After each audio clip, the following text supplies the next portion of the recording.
The date of the uprising was January the 15th, 1794. It was to start in the city of Shenyang, and the date was chosen most carefully.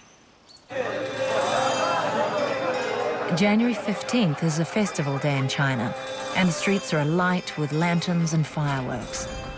It should have been the perfect moment for the uprising, with people out watching the processions and guards distracted by the festivities. But they were not. In fact, the army was out in force and on a high state of alert. Unknown to the revolutionaries, there was a traitor in their midst.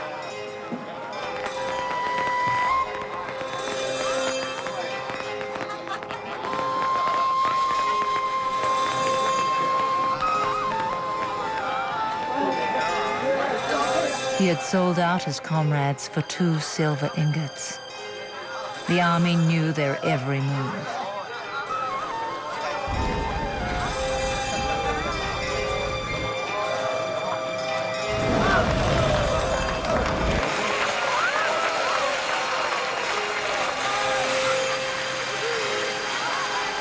Qilin and several hundred White Lotus followers walked into a trap.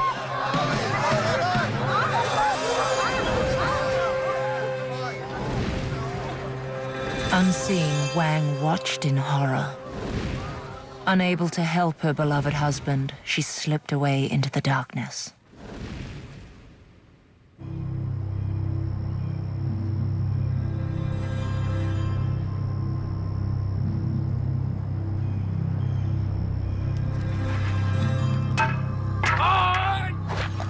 When news of his execution reached her, she was suicidal with grief.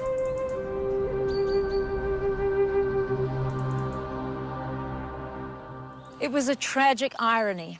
Only 2 years earlier, Qilin had saved Wang Song'er's life, and now she was unable to save his.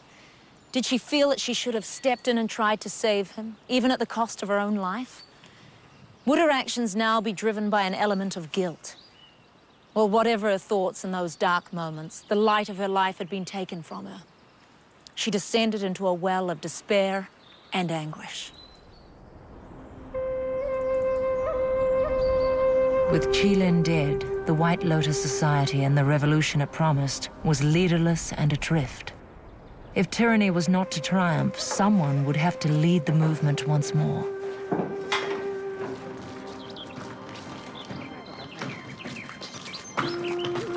Just 7 miles outside Shenyang, from the solitude of the monastery where she had taken refuge, Wang Song'er reached a momentous decision. She would honor the memory of her husband in the only way she knew how. She would take up his mantle and lead his troops to victory. And her decision was readily accepted by the rebel troops.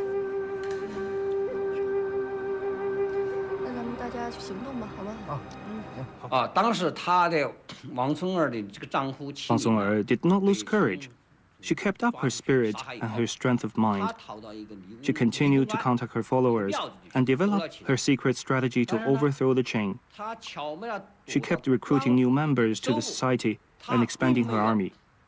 She prepared for each armed attack, quietly and methodically.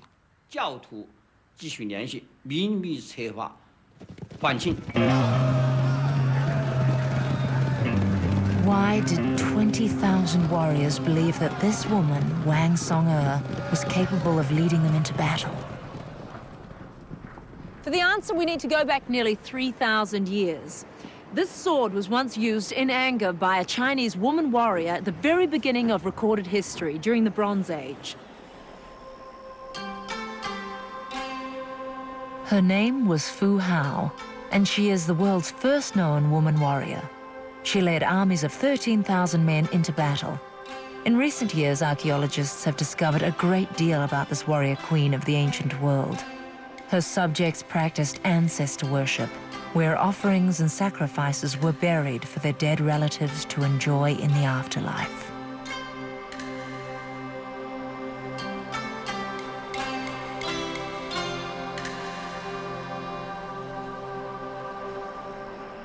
This is the ancient city of Anyang. It's one of the most important archaeological sites in all of Asia. It was the capital of the Shang, the first imperial dynasty, which ruled from 1554 BC to 1045 BC. Anyang, 400 miles southeast of Beijing, is now one of the world's most important Bronze Age sites. And since it was discovered in the 70s, it has produced some extraordinary relics. In 1976, Chinese archaeologists made an extraordinary discovery here at Anyang, a find to rival some of the finest discoveries of the Egyptologists.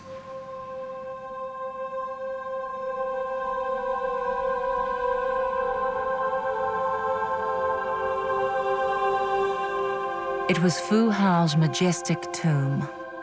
Inside, they found the bodies of 16 slaves, 11 men, 3 women, and 2 children. They found bodyguards who were buried alive with their queen. As well as gold and ivory, there were 4 copper battle axes engraved with Fu Hao's name. Axes were used by the Chang to symbolize the very highest military authority and power.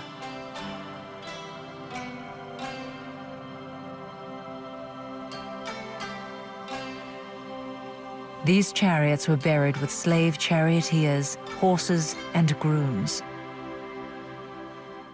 There are 6 chariots behind me were unearthed here. They are very complete. They are the earliest animal-drawn carriages ever discovered in China. Some chariots were buried with 2 horses and some with none. Some are decorated with delicate bronze ornaments and some have slaves in them. Some slaves in the chariot have even been cut in half. It's a graphic demonstration of the cruel institution of burying slaves, some dead and some alive.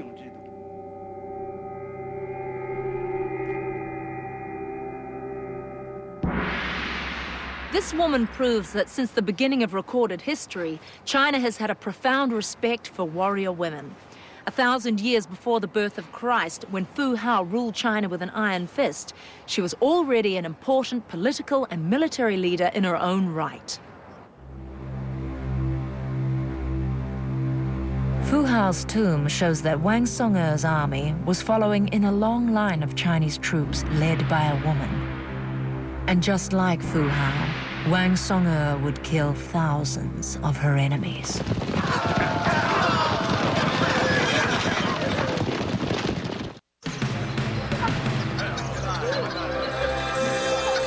By the spring of 1796, rebellion was breaking out in the neighboring provinces of Hubei and Sichuan.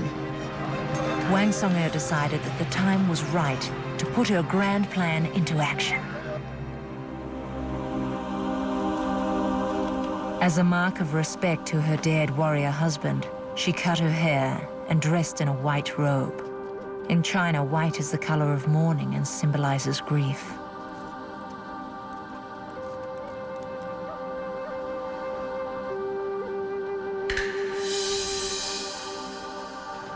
Since the death of her husband, Wang Song'er had recruited an army of over 20,000.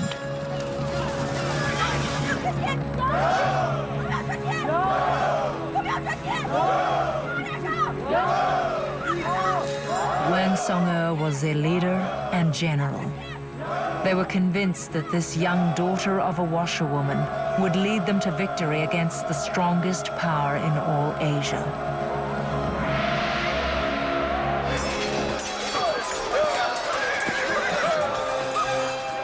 Wang Song'er had found the inner strength to transcend the execution of Qi Lin. 2 years after his death, with her army fully behind her, she launched the uprising for which they had so long prepared.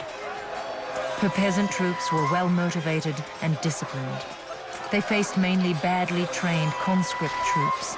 In a series of skirmishes around Zhanyang, the imperial army suffered defeat after defeat. The young rebel leader's successes on the battlefield seemed to inspire both herself and her followers.